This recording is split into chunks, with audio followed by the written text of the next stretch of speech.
واہ کیا مرتبہ اے غوث ہے بالا تیرا، اونچے اونچوں کے سروں سے قدم اعلیٰ تیرا۔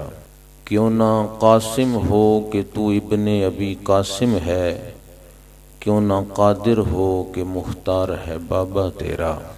اور وہ کیا دبے جس کی حمایت میں ہو پنجہ تیرا، شیر کو خطرے میں لاتا نہیں کتا تیرا۔ تجھ سے در در سے سگ، سگ سے ہے مجھ کو نسبت، میری گردن میں بھی ہے دور کا ڈورا تیرا۔ اور اس نشانی کے جو سگ ہیں وہ نہیں مارے جاتے، حشر تک میرے گلے میں رہے پٹا تیرا۔ تذکرہ رہتا ہے صبح و شام زندہ پیر کا، اب وظیفہ ہو گیا ہے نام زندہ پیر کا۔ اولیاء دہر میں پائیں گے اونچا مرتبہ، روز محشر دیکھنا اکرام زندہ پیر کا۔ اور غیر مسلم بھی بہت گرویدہ ہیں، مسلم تو کیا ایسی کشش رکھتا ہے اسلام زندہ پیر کا۔ اور وصل نے آنکھوں سے اوجل کر دیا تو کیا ہوا، دل میں نقشہ رکھتے ہیں خدام زندہ پیر کا۔ میری طلب بھی ہے ان کے کرم کا صدقہ، یہ قدم اٹھتے نہیں اٹھائے جاتے ہیں۔ الحمدللہ جتنے آستانے آپ نے سماعت کیے ہیں سب کو سلام ہے۔ کیوں؟ سب آستانوں سے حضور کی محبت کا درس ملتا ہے، حضور کی اتباع اور عشق و وفا کا درس ملتا ہے۔ تو لہذا ہم اہل طریقت جو ہیں یہ بات بھی ذہن میں رکھیں کہ یہ طریقت والا ہونا کوئی شریعت کی بغاوت سے عبارت نہیں، بلکہ تھوڑا سا آگے قدم رکھنے کا نام ہے طریقت۔ اطاعت 5 پڑھنے سے ہو جاتی ہے، اتباع کا سہارا لینا ہو تو پھر تہجد کے لیے بھی اٹھنا پڑتا ہے۔ تو ہم نے تھوڑا آگے سٹیپ لینا ہے تاکہ لوگ دیکھیں کہ یہ واقعی اہل طریقت ہے۔ ٹھیک ہے، یہ ایک طریق ہے نا، تو ہم اس پر چل رہے ہیں۔ اہدنا الصراط المستقیم صراط الذین انعمت علیہم، تو جو مانگتے ہیں اس پہ ہم نے چلنا بھی ہے۔ دیکھیں نا، میں یہ عرض کیا کرتا ہوں کہ 11ویں شریف میلاد شریف کا جب ہم پاکیزہ لنگر کھائیں تو پھر ہمارے قول و فعل سے وہ نظر آنا چاہیے کہ یہ رسول اللہ کا غلام ہے۔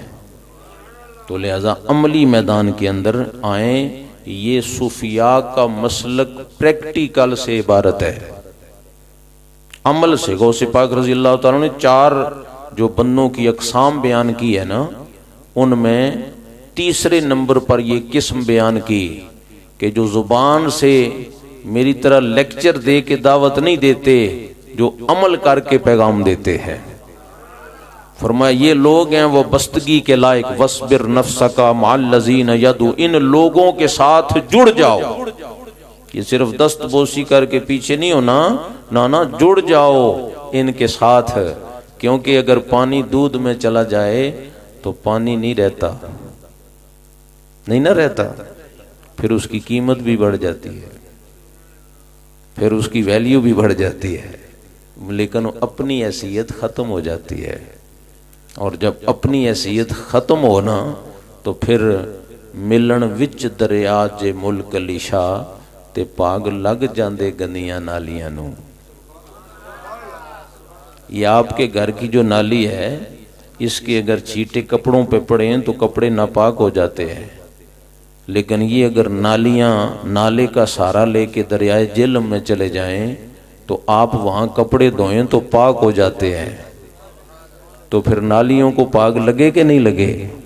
تو الحمدللہ یہ جو آستانے ہیں ان پر جانے والوں کو پاک لگتے ہیں، بات ہماری نہیں ہوتی، پھر بات مالکوں کی ہوتی، لیکن ہم وہ معیار پیش کریں۔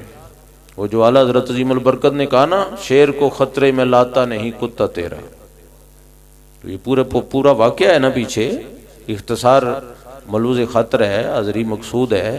تو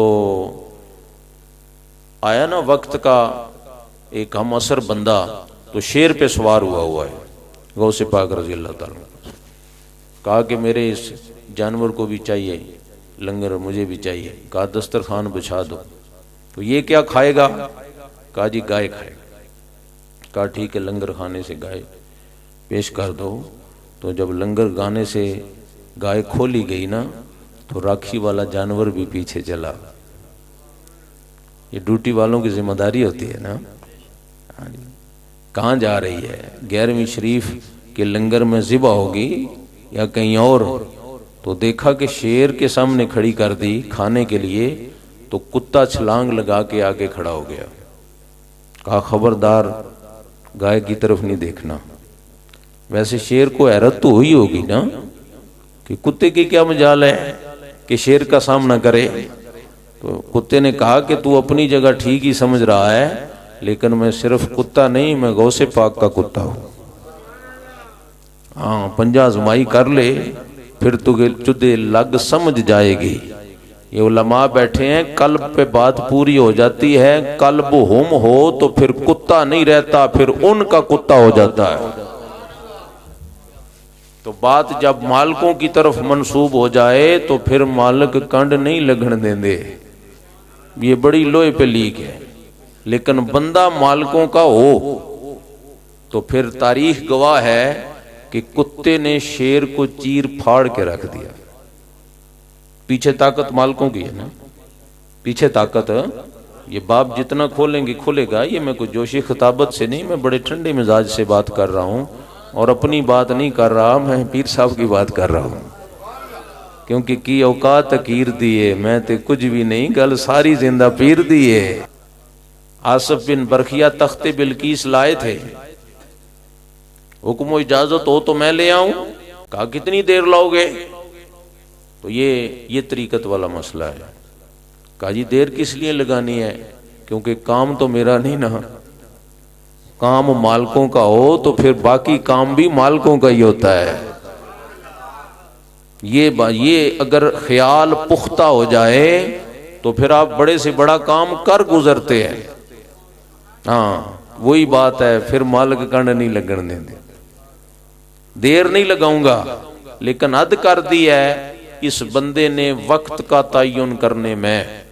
انا آتی کا بھی قبلہ ان یرتد الیک طرفک، اللہ کے نبی آنکھ بند کر کے بعد میں کھولیں گے، میں تخت پہلے لے آؤں گا۔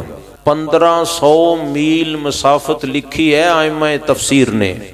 آنکھ جھپکنے میں تو بیٹھا ہوا اٹھ نہیں سکتا۔